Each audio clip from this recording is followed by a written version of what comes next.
Bonsoir à tous, merci d'être avec nous dans Touche pas à mon poste. Ce soir, on voulait absolument démarrer cette émission par une minute de silence suite au drame qui s'est passé vendredi dernier, puisque Samuel Paty, professeur d'histoire-géographie dans un collège des Yvelines, a été sauvagement assassiné par un terroriste. J'ai entendu que potentiellement il y a des gens qui pensaient rebaptiser le collège à Conflans comme le collège Samuel Paty. Allez-y les mecs, on a peur de quoi? Il a dit Grand Corps Malade. Quelque part, ils nous font peur, mais on va pas leur montrer. Vous pouvez rebaptiser ce collège Monsieur Samuel Paty. Que les enfants aillent à l'école tous les matins et qu'on leur dise « T'es à quel collège toi ?»« Je suis à Paty. » C'est quoi Paty? Paty, c'est un mec qui est mort pour la République, qui est mort pour la laïcité. Voilà ce que c'est Paty. Je dis tout. Et je l'ai dit, tu sais que ton producteur est mon meilleur ami, Jean Rachid. Et je lui ai dit, quand j'ai entendu la chanson, je lui ai dit, j'adore Fabien, mais je supporte pas cette chanson. Mais je te dis toute la vérité, Fabien, voilà. Je ne supportais pas cette chanson. Et pour quelle raison? Et il m'a dit, réécoute-la. Je l'ai rappelé. Je lui ai dit, je supporte toujours pas. Il m'a dit, réécoute-la. Je l'ai rappelé. Et au bout de 20 fois, il est monté dans ma voiture. Et qu'est-ce que j'ai écouté? Mais je t'aime. Et je t'aime. Tout le monde l'a écouté 20 fois, c'est pour ça les 40 millions de... Non mais c'est ça. Attendez de vous voir dans ma singer, Frédéric. Mais moi aussi. Franglish, c'est un chanteur de ouf, mais c'est aussi un danseur exceptionnel. Ah ouais. Et ce soir, c'est peut-être le moment. Hein? Peut-être le moment de voir la battle dont on rêvait tous. Ah oui, oui, oui. Franglish, face à celui qu'on n'appelle plus Hanouna, qu'on n'appelle plus Baba quand il danse. Celui qu'on appelle d'un seul nom. L'animal.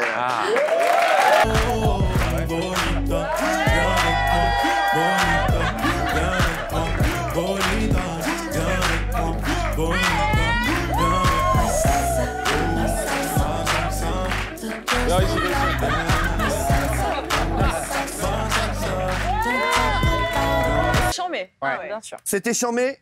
Tu vois que j'ai un adversaire à ma hauteur, ça me fait plaisir. Ah bah oui, là, On a joué sur ton terrain, on va jouer maintenant sur le mien. Ouh là là. C'est parti, musique. Attendez.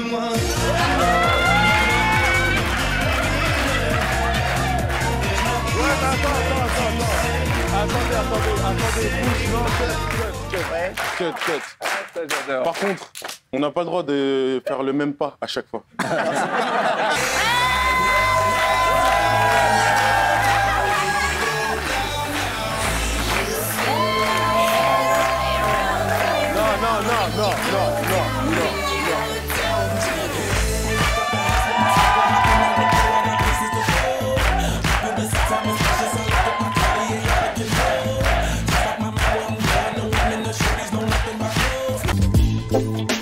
Ça touche pas mon pote, c'est Laurent Ruquier nous a rejoint.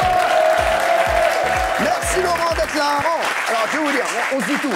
Il y a plein de gens, j'ai vu sur les réseaux sociaux, qui ont dit « Mais Laurent Ruquier, chez Cyril, comment ça se fait? Ils sont pas fâchés ?» Mais en fait, je vous le dis, et on va faire un détecteur de mensonges tout à l'heure, on peut dire, on n'a jamais été fâchés. À aucun moment, non. Non, franchement, jamais. On a eu, voilà, on a eu des trucs par presse indépendante, on s'est un peu charriés tous les deux. Non, on n'a jamais été vraiment fâchés, Laurent et moi. Jamais. Kelly. Oui, on a reçu il y a 2-3 semaines Jean-Pierre Pernaut qui nous a dit qu'il ne pouvait pas vous blairer. À la fin de la question, bonne soirée.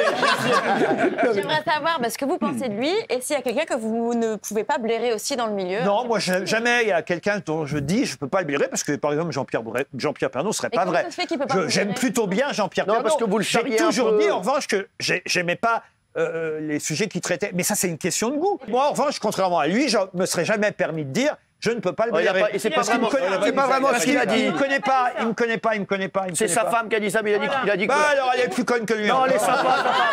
C'est notre ami. Mais non, Laurent, non, c'est notre ami. Pardon pour les chroniqueurs qui sont ici, mais l'émission, c'est Cyril Hanouna. C'est la vedette de l'émission. Mais non, mais c'est vrai. Voilà, et que c'est...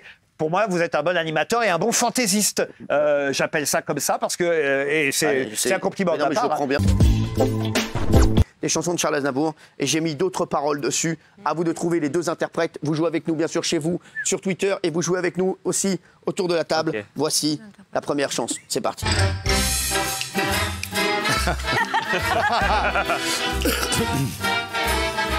Tu parles avec une Anissa. Je sais. Mais moi je m'appelle Weshden, oui je m'appelle Weshden. Et tu as de ma vue. C'est qui? Bah alors Isabelle, c'est qui? Isabelle. J'ai pas trouvé. Bah si. Alors. C'est Weshden. Bah bien sûr,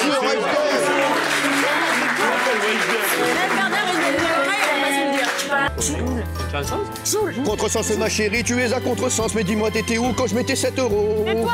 Au naissance, j'ai passé la bague à Chiquita 2 mois après, je l'ai déjà quitté, t'es un petit arbat, ouais, je dis à quitter. Non, ce n'est pas la capitale, c'est Marseille, bébé. On a reçu. Bébé, bien sûr. Un 3 au sport, je passe la douane et je passe les rapports. Attention! Alors? Nique ta mère sur la canebière, nique tes mains sur le vieux-port.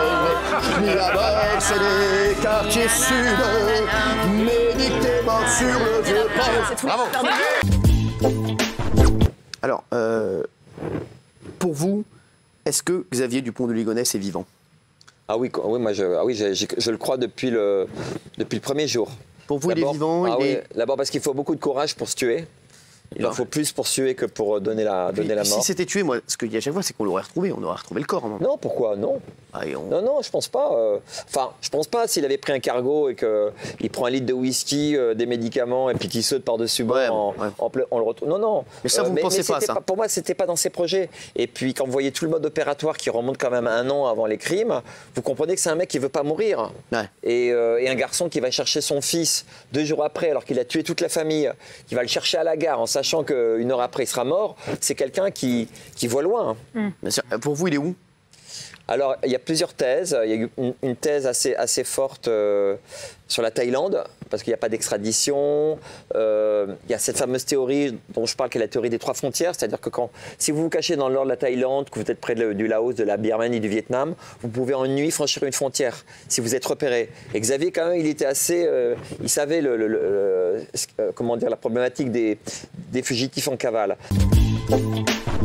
Il s'est attaqué à mon équipe, à vous, et il s'est attaqué notamment à René. Regardez, oui. Regardez, le chroniqueur n'est pas cité. Que pensez-vous? Regardez, que pensez-vous des gens de télé qui disent que vous devriez? J'imagine que vous faites allusion à la bande de TPMP. Je ne vise personne, mais je pense que certains chroniqueurs feraient mieux d'aller cuver leurs pastilles sur le Vieux-Port plutôt que de donner leur avis scientifique. C'est une bonne guerre. Alors tu vois, moi je supporte pas des trucs comme ça. C'est basique, il va boire le pastis sur le port. Mais quel con alors? D'abord, je bois jamais de pastis. Attendez, on va le rappeler. Parce que tu as toujours attaqué le professeur Raoult et c'est pour ça que j'ai parlé de toi. Mais si tu avais été un peu plus mesuré dans tes propos avec Raoult, eh ben t'aurais mieux allé. J'aurais fermé ma gueule. Et maintenant je te le dis, tes petites allusions à la con, travaille tes sujets avant de parler. Ouais, je comprends rien. Non, s'il vous plaît, laissons répondre Michel, s'il vous plaît. Michel Simès. 2 secondes, là. Je comprends absolument rien du tout. Alors, c'est Cyril Hanouna, donc. Oui, oui. Touche pas à mon poste. Alors, René Malville, je le connais un petit peu. J'ai parlé du professeur Raoult, effectivement, et j'ai évoqué Marseille, mais j'ai jamais parlé de René Malville, encore moins du pastis. Et qu'est-ce que tu as mis, là? Il dit qu'il buvait de la nisette, mais pastis, jamais. Quoi, tu as fait une connerie, là? Et tu croyais que j'allais me dégonfler devant lui?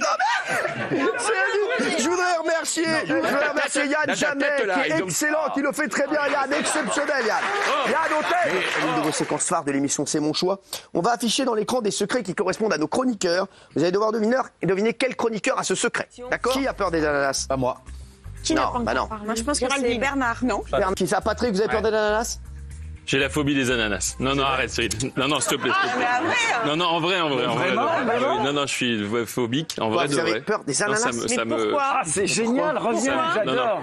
J'ai eu la chance de partir jouer mon spectacle à Tahiti. Et les organisateurs, arrête, voulant me faire plaisir, m'ont fait faire une randonnée en quad au milieu de l'ananas. Et on a fait une partie dans un champ d'ananas. Et j'ai failli perdre connaissance. Non, ah merde. Je suis personne et personne ne doit m'écouter. Mais si j'ai un message à faire passer, je pense qu'il faut vraiment qu'on arrive à tous être soudés, parce que là, il y a une dérive incroyable en ce moment, et je peux vous dire que là, le monde est en train de partir en cacahuète, et la France en ce moment fait peur à tout le monde. On va en parler dans un instant dans Balance ton poste, bien entendu. Mais c'est vrai que là, c'est encore un exemple. Et là, mettre se mettre les uns contre les autres, c'est pas du tout la bonne solution.